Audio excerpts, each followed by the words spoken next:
What's up, Soul Warriors, and welcome to this Sunday night Soul session.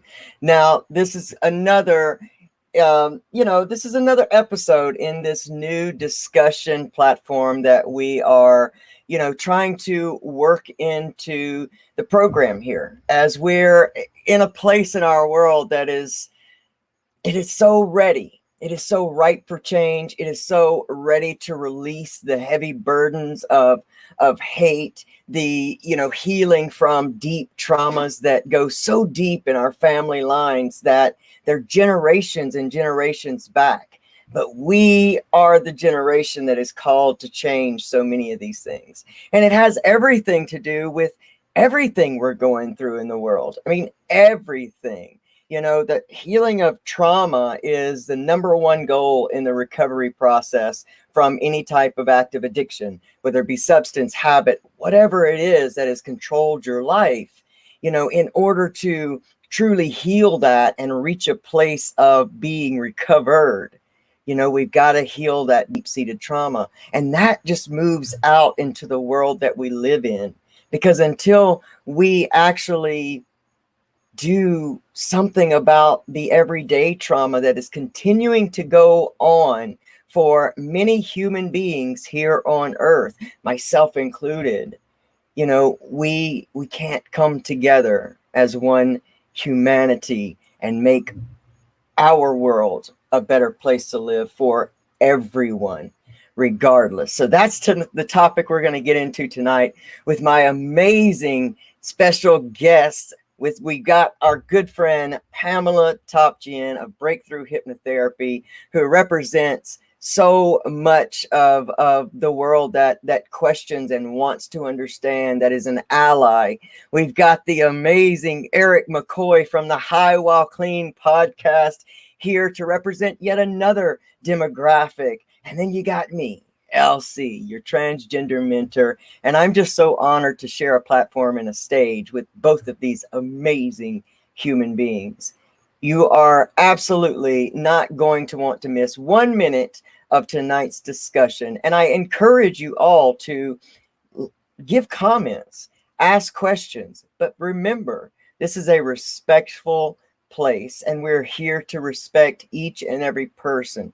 Hate will not be tolerated, nor will bullying be tolerated, but we want to make sure that questions are answered, that you get what it is that you need here, because we're here to nourish the healing, the recovering soul. And that's all this is about.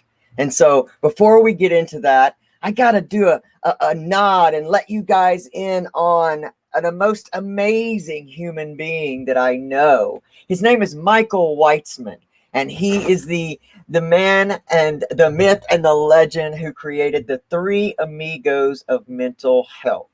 Now, I've been having a pretty hard couple of weeks, and Michael's very well aware of that.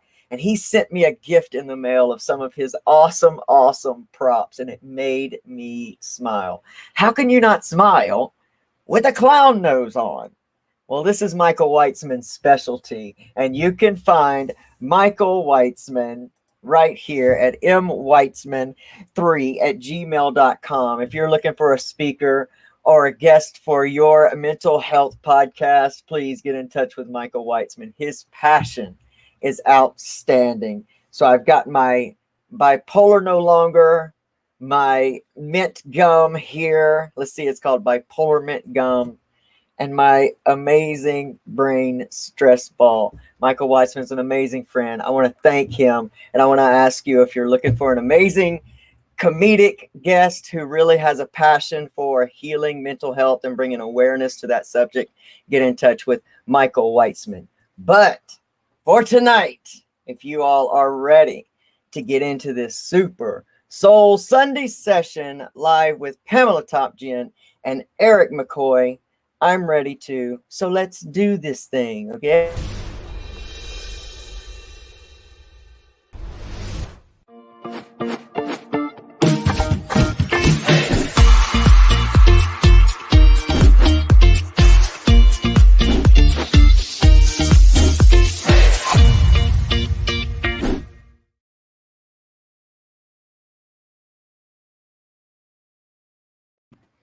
Happy Sunday, my friends. Happy Sunday, my friends. I am so honored to be in a room with both of you.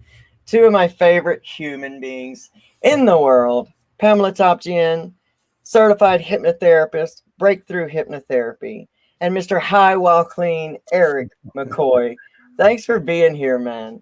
I'm so grateful to have y'all both, man, here that I could wrangle you in and we all have time that we can get here. So this is a new type of discussion platform that we're doing on the Transgender Mentor page, and just trying to bring awareness to just everything in the world, trying to liberate ourselves from the heavy burden of hate, which lends itself, we all know, to fear. So I want to read this, something that I wrote from my heart, and then I want us to discuss it. And I want our folks to get in here with us. Big Joseph Mungavin's in the house. Michael Weitzman, of course. Joni Boyington has known me forever. So a beautiful person. Anybody else here and I didn't say hello to, give StreamYard your permission, or you may be watching on another platform. Thank you. So I wrote this on July 15. It says, liberate yourselves from the heavy burden of hate. When you judge another human being either by their skin color, gender, nationality, sexual orientation, or personal preferences, especially in the name of God, you have taken God out of the equation and placed yourself in that seat. For how do you judge one of God's creations without realizing that you yourself are criticizing God itself? We're all expressions of God, divinity, in physical form, and it is easier to vilify those and that which is beyond our understanding versus expanding our hearts and our minds. Because we know that aliens have not created the gays, the blacks, the browns, the reds, and so on, my message is simple. We know where hate takes us. History has repeated itself many times over. And the answer is not bigger weapons, laws against love, beating, raping, or killing. It is always and will always be love. Have the courage to take the journey to find out what that actually means for you. So, what does all that mean to both of you? I mean, Eric, you've got a very intimate relationship with the transgender community. You're also a great ally. Same with Pam. You guys are great allies. So talk to me about what that says to you. For me, I was kind of saying in the beginning of this, I mean, honestly, hate is a weakness in every aspect. One of the things that I teach a lot of people about and I educate on is personal power. And so when we're looking at the idea of what does that actually mean, if I'm going to put so much energy and so much emphasis on hating somebody, I'm handing my power over to those people. Yes. And so that's why I always define this as an utmost weakness. I asked you in the podcast when we were, the one theme that a lot of people have, or belief is that it's a choice that you make, which is absolutely an insane idea. Like you had kind of said, I mean, why would you choose to do something that people are going to hate you over and make your life miserable over if that's not who you are? Absolutely. And, and it's funny with my entire life, even before my son, who, identified as a transgender from female to male, the gay community, had always been in my life in a lot of ways. I lived in Maryland, and I'm heterosexual. I lived in Maryland, and my best friend out there was a lesbian who owned the company that I worked for. I was the foreman for a paint company. I used to go to gay pride events with her all the time. I think I was probably one of the very few heterosexual people. But I never understood why people have an issue with this, because again, if it doesn't affect my life in any way, what's the problem? I mean, that's where I just don't get it, to me. Yeah. And I do want one of those noses, though. Yeah, you gotta get with Michael, because he can bring you one of those noses, and if you gotta meet this guy anyway, because his passion is infectious, infectious. Pam, how do you feel as, I mean, both of you cisgendered? Let's say, what is cisgendered before we begin to throw that term around? It just means a person who is born and is comfortable identifying as the gender they were born into. So that's what cisgender means. And so you, what is your feeling about all of this as well? Well, I feel like hate is, I mean, we all said it, hate is fear. It's just fear of the unknown. And, in what I do, that's a big part of what holds people back is fear of the unknown. They're comfortable in their own pain. And so they have fear of whatever else is different. But also, hate itself causes anxiety. It's like such a tight feeling of it takes away so much of your energy to hate, Yeah, and no matter whether it's anybody in the LGBTQ community, or like you said, different colors, different races, nationalities, whatever it is. um just and again, just like what Eric said, why do we care how other people are living and how other people feel inside? And who are we to say, you know, how somebody feels inside? And that's yeah, even with anything as far as any cultural differences that people don't understand, or any um, even just different jobs and occupations. I mean, it's just everything. it's everything. Yeah, Why why would somebody hate somebody for their differences or things that you don't understand? If it is going to affect your life, if there's something to do with you, with this person that you hate because of this, then why not research it or just ask those questions? Be curious rather than judging what you don't know. So it's just absolutely. is, again, it boggles my mind why people would just automatically go there, to hate. And it also goes back to, what we were talking before about too religion. I mean, Hmm. Yeah. religion's the epitome of judgment, that it's a sin. The Old Testament says we're supposed to stone you.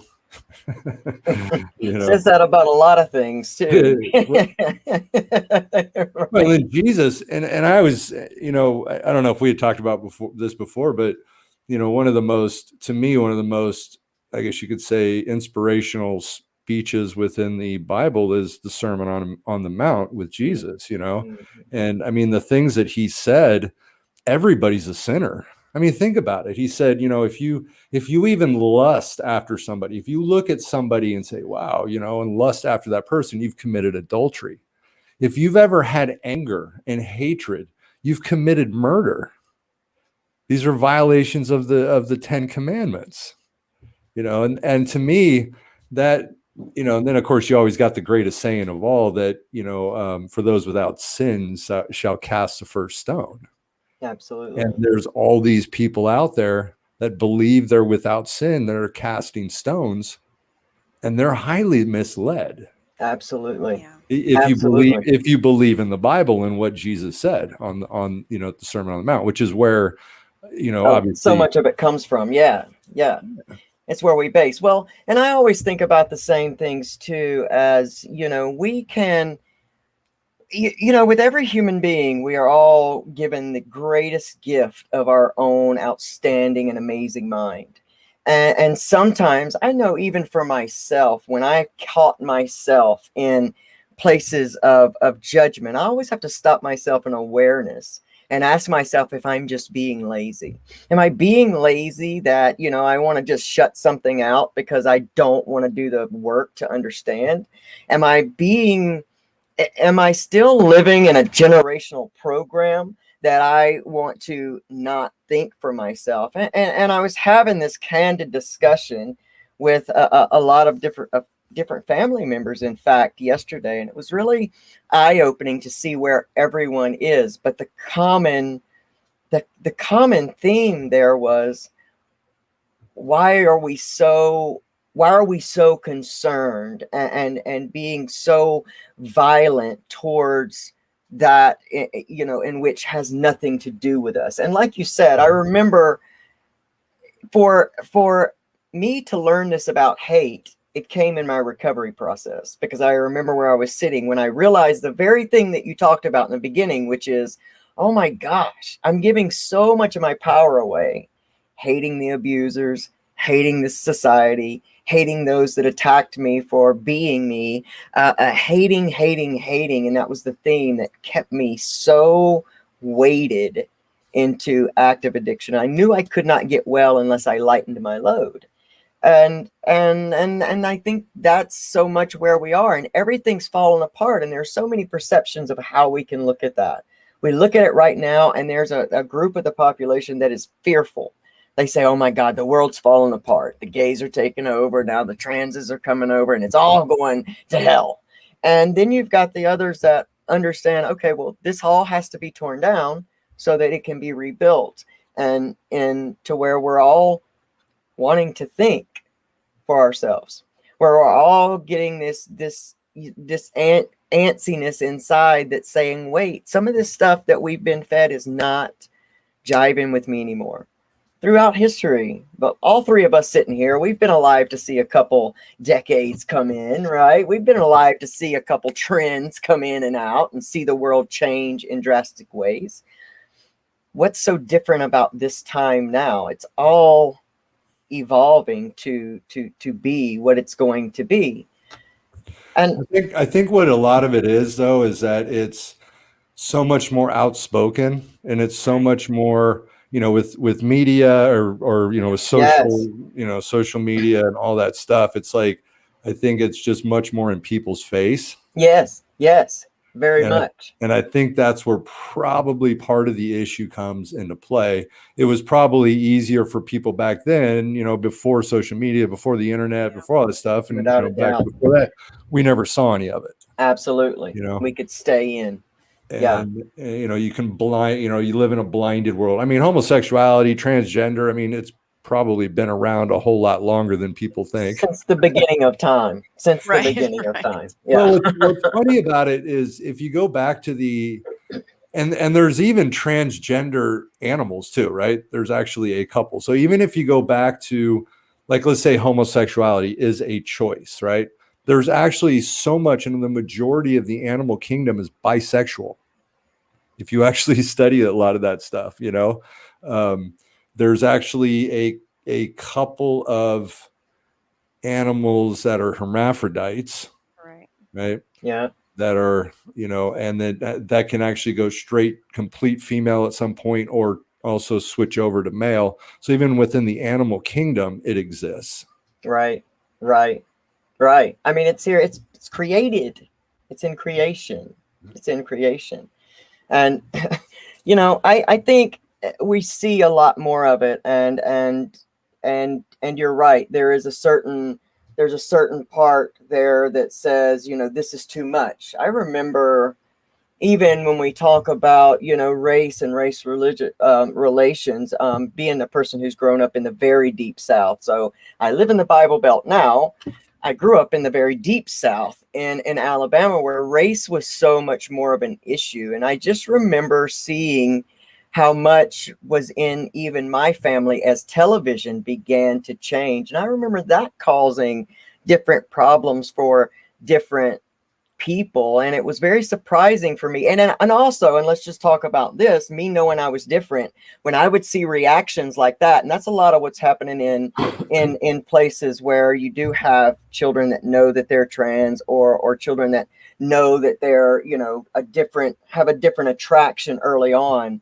They're watching these reactions. So I knew when I heard my father speak about something on TV, that I thought, oh God, well, he can't know my secret. If he knows my secret, this is going to be even worse. I mean, and so I hope that that's going to change. Like, I really hope that we can begin to open up these different forms of conversation within families.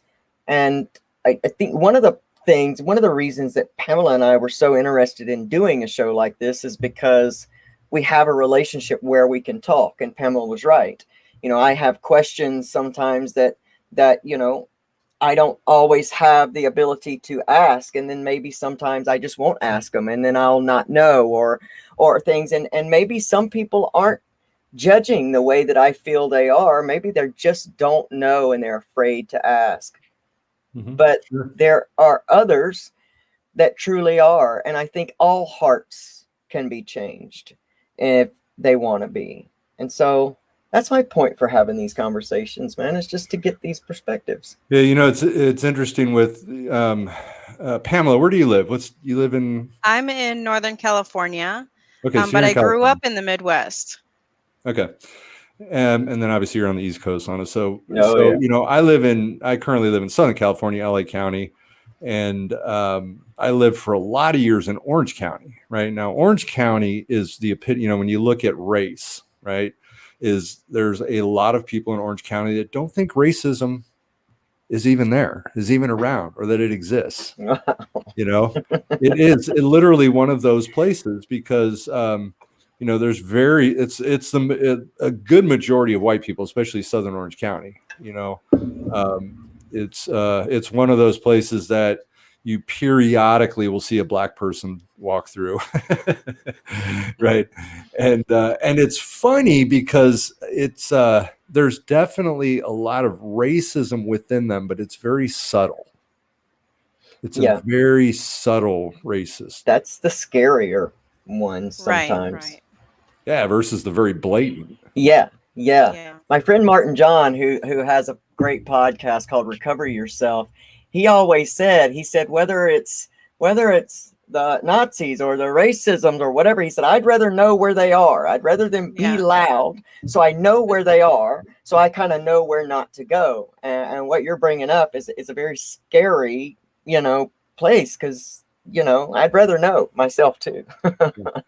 Well, it's funny with Paxton Dickerson, my co-host on LA Talk Radio. We've talked so much about this, and we even when we go do the show, he usually rides with me. We have all this time to sit and talk all on the way out there. And he's always the most upscale dressed type person, and it's funny because he says, and this again very subtle, people will see him and they'll go, oh man, what do you got, court today? It could be that he's got a job, like he'll be driving a nice car. Where'd you get that car? Almost where'd you steal that car from? Right. That very subtle. It is. I had my good friend Anthony McCoy, and he's just a brother to my heart. And he's about, I think, 6'7", maybe, huge black guy, and he came to visit me on Ballhead Island, and this is a resort place, very wealthy, and he got off, and he was just getting stares, like and I thought, oh man, it didn't even dawn on me when I invited him over. I thought, oh my gosh, is this going to be uncomfortable for you? He's like, no, I'm used to it. And when he left, we have to get to this place only by ferry. And when he left, I noticed that he was the only person sitting inside. And that was harmful to me. Like that hurt my soul. Like, I don't understand. I just don't understand. It's like I said in the beginning, how much of this, Pam, do you ever experience in your business, I guess? Do you ever have people that come, because you deal with the subconscious, and a lot of our racism deals in our subconscious. It lives there through generations and generations and generations. Do you ever run into like letting any of these blocks go or anything like that? I certainly could, because it's all about, releasing the blocks, but, and limiting beliefs from way back. I mean, I do specialize in inner child work. And so a lot of that is stuff that's been imprinted on you since you were a child, and racism certainly, or any kind of ism could certainly be in there. I have not personally worked with anybody as of yet that is asking me about changing that or releasing that, or they notice that in themselves and want to know if I can help with that. I have not, run across that as of yet. One thing I want to talk about that we were talking about earlier is two things. I was watching I was watching some show or something where they were talking about I think it was a lesbian couple, and the one had aunts from like way, way back, like great grandparents' time. And they were like, they lived together in a home. There was like four aunts, the women that they were, spinsters. And she said everybody in the family, it was a big secret. They all knew that they were lesbians. They didn't have a word for it. They knew they were different. And I don't know if it was the father or the son or some male in the family just really always had to kind of like stick up for them and just, they're a little different, they enjoy each other's company and whatever. But they lived in a house together that the family owned so that they wouldn't be bothered if they were out there, and two, women living alone back in those times, was Hmm. looked upon differently too. And, they may Yeah. have had, some people come and do terrible things to them. But also, I'm on this Women of the 1900s or 1800s Facebook group or something like that. But they show a lot of times they're real, very much of an ally or a pro, pride. And they show a lot of, these old photos from way back. So talking about, this being forever, as long as people were around, there's photos, personal photos of couples together that are, either gay or lesbian, and who knows, transgendered, who knows if you would know, And a lot of times too, you see photos of men that are dressed up as women, and then it's looked upon as, haha, that's for Halloween, from long ago. And maybe that's really who they felt in their heart, and they felt more themselves when they were dressed that way. But they just known as being goofy and dressing up and whatever. Yeah. And then also too, children, um people might think that they don't know anybody in the LGBTQ community, but they do. They just aren't They aware do. of it, They do. They do. They do. You can't not know somebody or know They of do. somebody, either at your workplace you're not aware, either even in your family you may not be aware, your neighbors, even your friends' family, you know, Yeah. people, and there are children, and again, how we were talking about it's almost easier in a way, for little girls to dress more boyish, and play with the Yes. boys, boy Yeah. games, boy games and sports and that, and be a tomboy, than it Yes. is the other way They'll around. grow out of it. And Yeah, for so sure. yeah, so it's Yeah. Yeah, just there's a lot of children. I was thinking that with people that like live, like Lana, where you live, right? And Hmm. the Bible Belt, and obviously there's a lot of hatred down there and a lot of criticism, judgment, and that kind of stuff. I mean, think about how difficult it might be for some people to accept it and then be hated. I mean, not even be, I just kind of think about this if I looked at it from an empathetic view, Hmm. kind of what you were saying. Okay? If I'm taught this, Yeah. from when I'm born, this is wrong, this is horrible, this is sinful, they're going to hell, right? Black people are stupid, all of the hatred, of being taught this Yes. over and over by the people that you trust the most, being your Yes. parents. Okay. And let's say hypothetically that you start thinking, well, wait a minute. No, that's crazy. I don't agree with that. But then now if I come out and I support it, Yes. then I'm going to be hated. Absolutely. And I wonder Absolutely. how many people sit in that category. Absolutely. Yes. Yes. In fact, I was actually thinking about this weekend. In fact, that's why we might have fallen in the groove right here, because I was truly thinking about this weekend. I was watching something. I am I'm astonished about. I study slavery so much because I'm trying to study the mindset, and that very same thing is even during that time you were in just as much danger if you began to think for yourself, if you began to have empathy and see other people as human.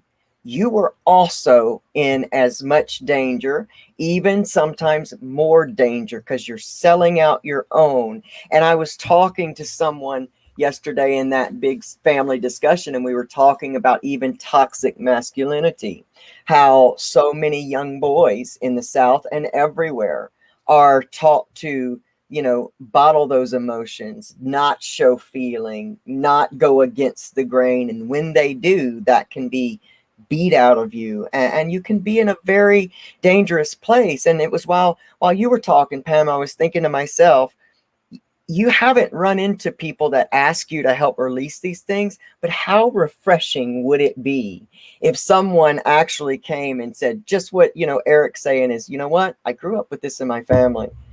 I am starting to feel different. I'm being shaken up to the core, my belief systems, because that's a scary thing. If you've gone through a spiritual awakening, you know how scary and fearful it is to start having those things that you had built your belief systems on now be shaken up because you're questioning and you're coming alive in a different way. And absolutely, what you just said is so vital. How amazing would it be for people to be able to freely themselves say, I want to help myself with this? And think for them. I like what you said. Think for yourself, right? I Yeah, mean, yeah. it makes no sense to me if I think about it, right? So, like like you go back to slavery, okay?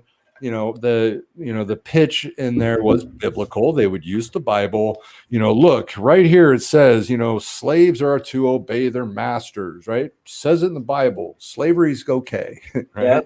Yep. It's Old And they Testament believed it. concept, right? And they Yeah, believed it. they believed it. And then you know what we see today with like white supremacy and some of these hate groups out there still hold that belief.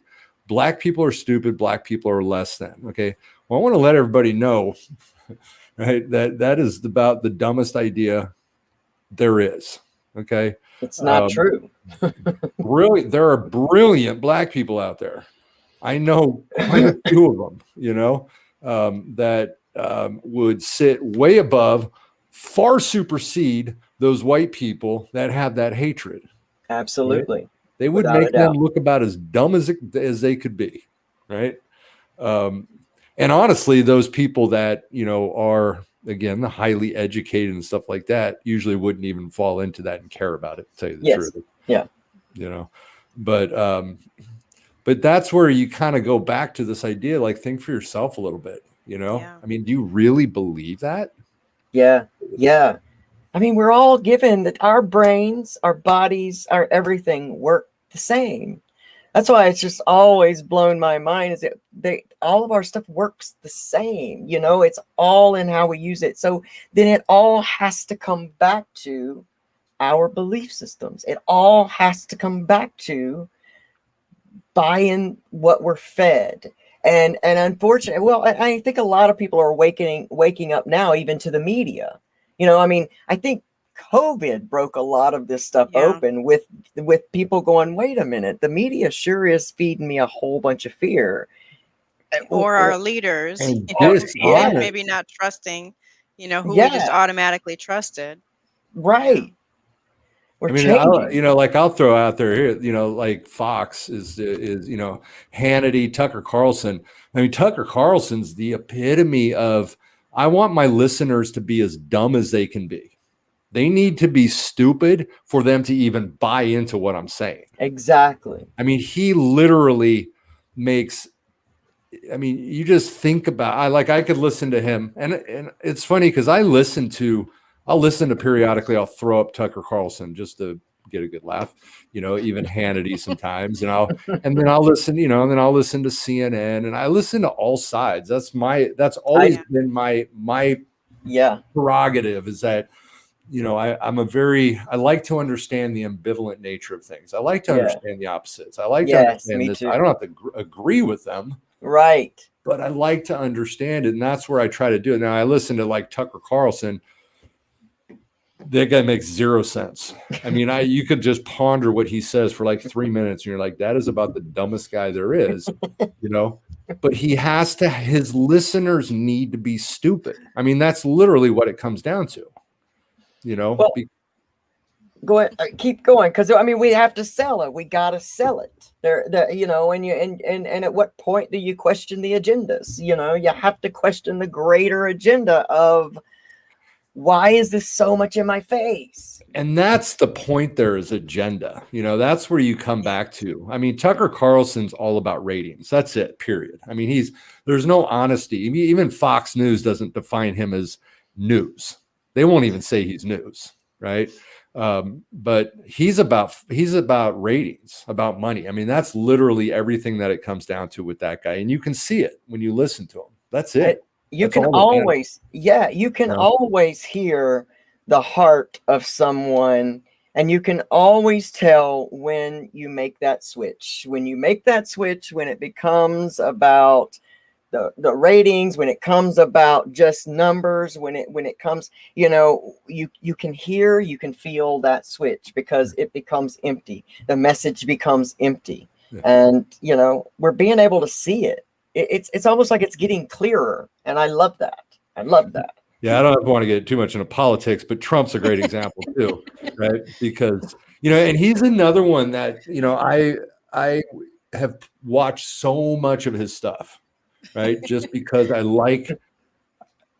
try to understand the thought process behind. I love the thought process. Even like with him, and then even trying to understand, like being if I was a follower of Trump, right? How does this make sense to me? You know, and he said it greatest one day, exactly what I said. He said, I like stupid people. I mean, he literally said that in one of his things. I like stupid people. Makes sense. He needs his people to not think for themselves. To not question, for sure. Not question. Right. And not question. And I think that even with that coming in, you know, there was a time, it seemed like there was a time, I was just saying this to my wife the other day, when we were able to, I wouldn't say give all our trust to this politician, but the institution of what all of that stands for. We were able to, you know, feel safe there, or we had like some kind of safety.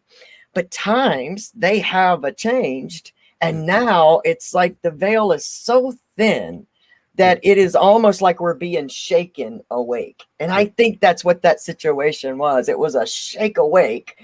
So come on, you know, we got to use our power. And our power is, like you said in the beginning, and how we've spoken over and over throughout this night, it's the power is we can think for ourselves. And I think a lot of it came because we don't trust ourselves. And I think a lot of that older generation too, didn't trust themselves, and because that was not the way you were taught to live in life. It was a community-based, you know, thing. It was a community-based, everything was community, everything was communal. We shared, we took care of each other, and I hope in certain ways that we're going back to where humanity comes together, all of us, you know, and begins to take care of each other. You know, that's what I always said. I mean, you know, like they say in the Constitution, all men are created equal, right? All. You know, and you go back to, you know, Abraham Lincoln, for instance, right? Abraham Lincoln was not about equality with Black people. I mean, despite what everybody says, you know, you do the study, he was on the premise of all men are created equal in the sense that, okay, they shouldn't be slaves, right? But he also made it very clear in some of his speeches, right, that Black people will not have complete equality, right? You know, you know, one of his speeches with Douglas, right, was, you know, I will never marry a Black person. Black people should not marry white people. You know, they will never have, you know, they will never be equal to white people. You know, so but I will say though, that, if you looked at the timing in that was a huge change in thought, Very much so. I mean, so it's like, I mean, it's kind of on the premise that like we're moving forward, not obviously huge leaps and bounds, Right, right, Right, but right. it Yeah. is a moving forward. And that's right. what and I'm all about that. That's what even Absolutely. with I believe in America. I love America. I love the Constitution, everything about it. Okay. And I've even said too, like this whole thing of this, they call the big lie, that the election was stolen, right? And I've even said before, I've thought about it. I was like, going, okay, if you can prove to me, then I'll support Trump going back. I didn't vote for him, trust me, but I'll support him going back if he won the election. That's what the Constitution's about. They've never proved it. Right. So that's where I always keep getting stuck on this whole thing of everybody's still saying okay, we'll prove it. They've had 60 lawsuits, even judges that he appointed threw this out of court. They did some recounts, and Biden had more votes than they actually had. I think I caught some of that on when I was moving through the channels, and I thought to myself, wow, this is really still like, because I don't watch the news too much because I had to detox myself, because I would find myself when I was really in this awakening path, and I was learning like, okay, if I keep watching the news, I'm not going to be able to do this breakaway and really think, because if you turn the news on in the morning, you can walk out fearful of your world. I mean, there's just no way about it. I'm like, I'm going to stay here today. I'll just stay inside, But so I think that for me, I had to do a complete detox, and that's why during the election, during COVID, every time I would turn it on, I would get this immediate like feeling tight in my chest, feeling tight in my stomach. And it was like, oh my gosh, I used to live in this fear. Like I used to live here in this fear, nervous to live, breathe. I mean, everything's a conspiracy theory. I mean, it's all can be too much. It's so too much. And gosh, I just want every human to just like to stand up and just break away and just say, I got a choice here. I got a choice whether to buy into the fear today, or I have the choice to live in this moment right here, right now, because who knows what's going to happen in the next moment. So let me take my energy back, like take your power back, take your freedom, because I love the Constitution. I love freedom. I just want freedom to really be, because I don't think we actually truly know what real freedom is about until we start breaking through and thinking for ourselves. And that's freedom right there. That's it. Like Right, for me, that's it. And the government does not want that. No. Okay? I talk about this in my book. I discuss this idea a little bit that, that personal power, that I have the right to my own beliefs, my opinions, my values, my standards, everything that I live by, without allowing other people to impact that at all, and that's where I stand today. I think for myself, even on going to the politics stuff, it's like you can listen to Trump. Great. Okay. You hear it. Then I'm going to research it and look into it for myself. I'll listen to even Biden and I'll say, okay, well, I'm going to look into it for myself. Yep. I don't like listen to people and just say, that's what it is. He said it. That's got to be the truth. Yep. Yep. And and people don't do that today. And then even online, I mean, you've got so many disinformation like websites, that you can like, oh, okay, I'll look at this and then I'll research it, and you find it, what they said, and they point it out like it's valid. But then when you look at agendas, when you look at actually what the site is about, that's the issue that we run into, is that where do we get our news that's not agenda based? That's the question. That's the Part of that question. problem is the algorithms. Everything that you look at online, whether it's social media or any websites, it's going to show you more of what you're looking at. So then you feel like you are validated in believing whatever Yes. it is that you're seeing Well, that's a and great looking up, point. because it'll show you more of that. That's a Yeah. great point, because you can get lost in that Yeah, whole thing. Is, And right. for sure, that's a great point. is the state you live in anti-vax? Well, it's hard to It is. say with all of this that's going on. We've got, for me, I look around and I think that the majority of people I see, I work on an island where, it's a resort island, so people come from all over. Just from looking, I see the majority of the people look like they're vaccinated.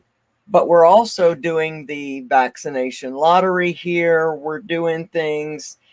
And there's just some things that I don't I know. think It's it really cracks me questionable. up because one of the things I've heard, oh yeah, the shot there's things that have been added that they didn't tell you about, right? And it's funny, my argument on that thing is that okay, so but there's probably also things that's been added to COVID if you catch that, I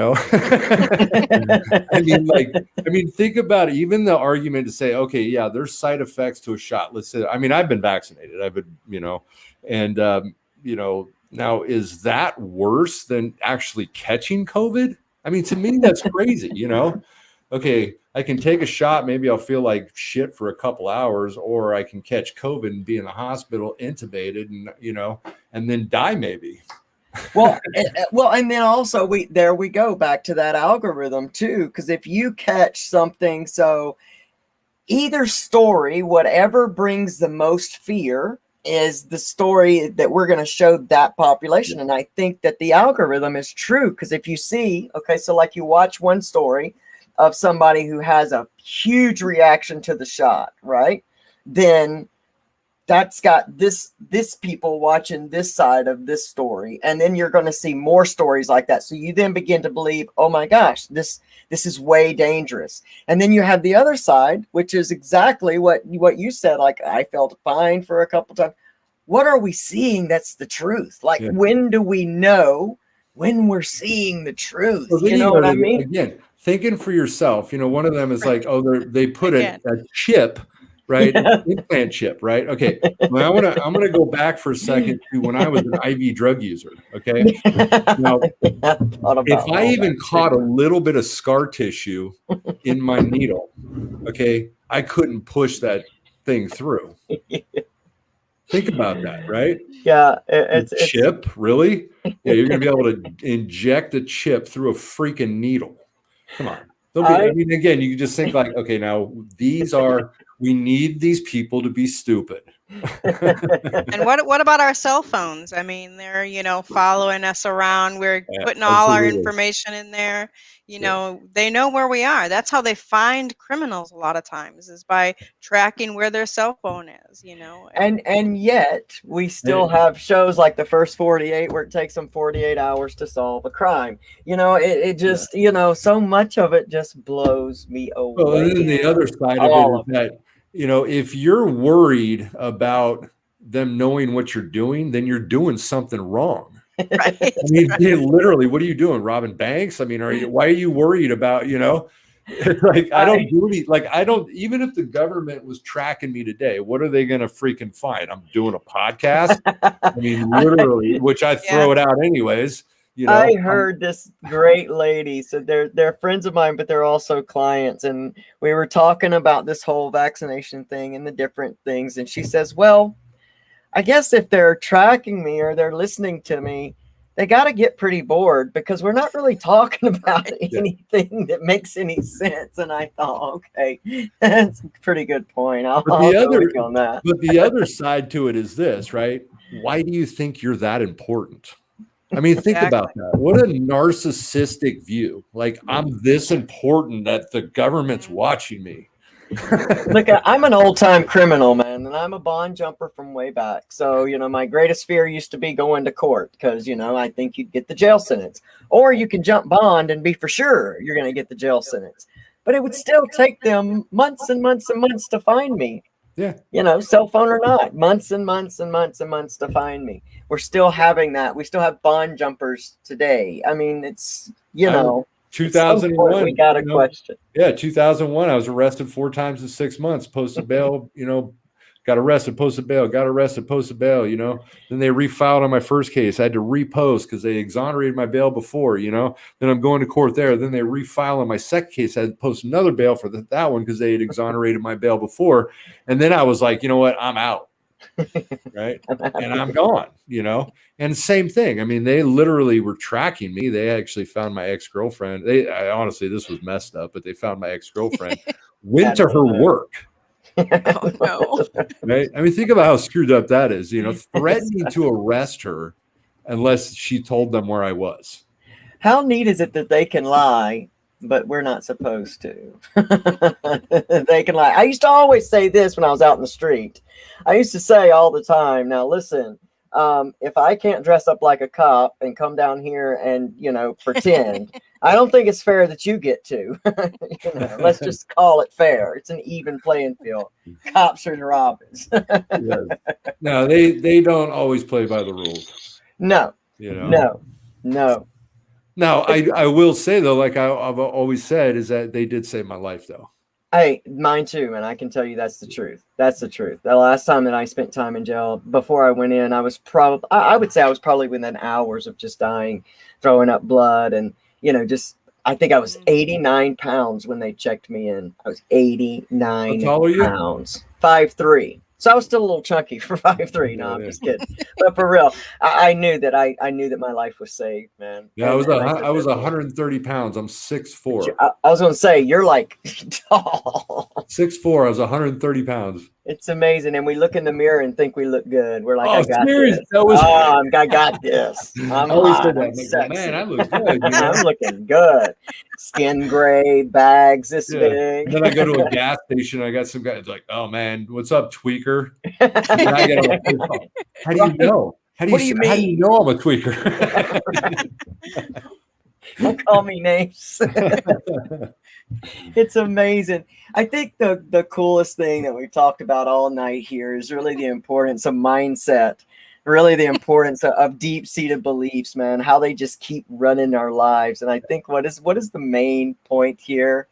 Think for ourselves, man. Yes, Think for ourselves. Liberating ourselves from hate just because it's something we don't know, just because it's something we don't understand. And also, let's not forget to in where it is safe.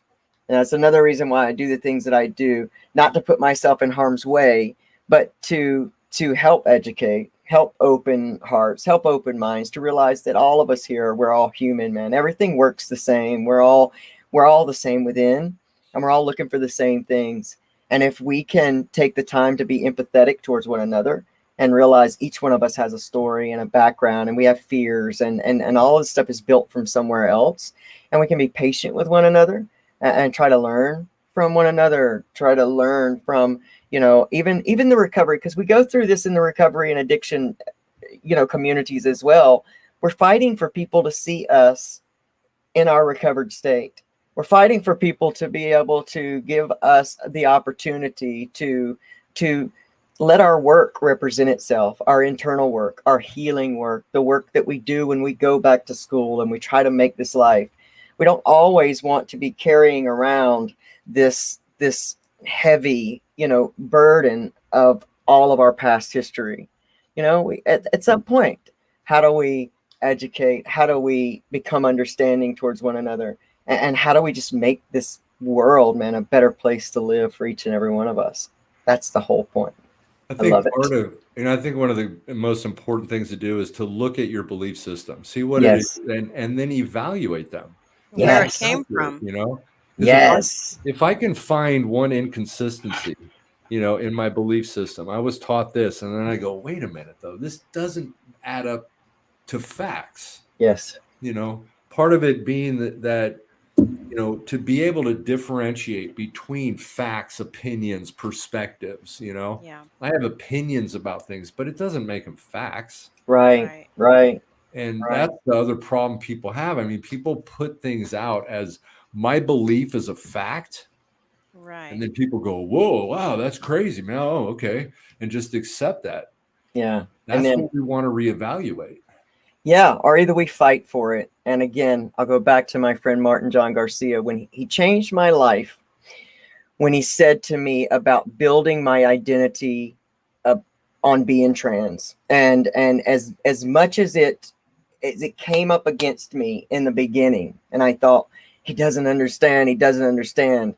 I came to understand, and it freed me, because anything that you double down on like that, that is external from you, or that is an opinion, you will fight for. And anytime somebody comes against it, you're going to be in this back and forth. And I think that evaluating these things, finding where they make sense, finding out, is this still right for me? Whatever it is.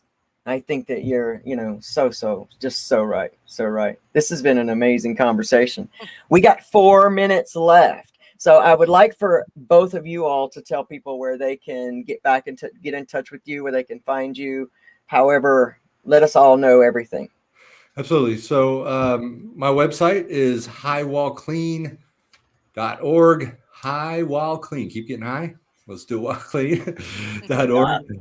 You can actually, if you go onto my website, you can find links to all of my stuff. I've got my podcast is on there. I've also got all my links to our new radio show, LA Talk Radio, which is Great titled show. What It Were is You great. Yeah. Thinking? Great show. And so, yeah, you can actually get all of my links if you go to my website, highwallclean.org. But you can also find me on Facebook. My email address is emccoy@highwallclean.org. And Awesome. I'm always available. So if anybody wants to reach out and touch someone, they can always, you can always send me an email. And I love to hear people's stories too. Yeah, so true. So true. Great podcast there, and a great radio show. Congratulations to you and Pax Dickerson, because just a great show. I love it. I Yeah. love it so much. It's great. Congratulations to y'all. Pamela, tell us where we can find you. So, I know you hate this part. hypnobreakthrough.com is my website, and the email is pamela@hypnobreakthrough.com. And all my social media, again, is also on my website. I also write a blog, a mental health blog, not surrounded just around hypnotherapy, but a lot of it is about hypnotherapy, but just different things that come up in your mental health awareness, and different ways to work through that. It's not all just based on my services, but so I write a blog on there, and I you can find me on all social media, Breakthrough Hypnotherapy. And again, Yeah, just like both of you, anybody has any questions about it, reach out anytime, or anything about anything. I'm always happy to hear from people. that's awesome. That's awesome. And I want to thank everybody who has been here for this outstanding conversation. And I really hope to keep this Sunday night soul sessions going on, and for us to just have some amazing different types of discussions and conversations. So if any of you have any comments, if you have any questions, remember, keep them respectful. I mean, we're all adults here. I mean, we should be anyway. And so let's learn how to learn from one another.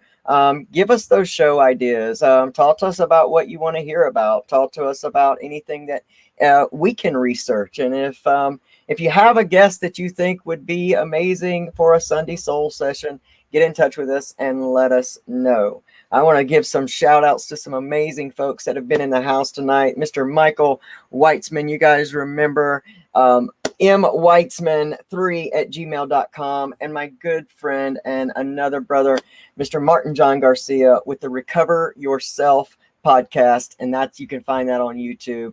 Brilliant human being. But I want to thank y'all the most for just being here, for being so open, honest, transparent, and never being afraid to push the envelopes of thought. Both of you are such amazing influences in my life. So I thank you.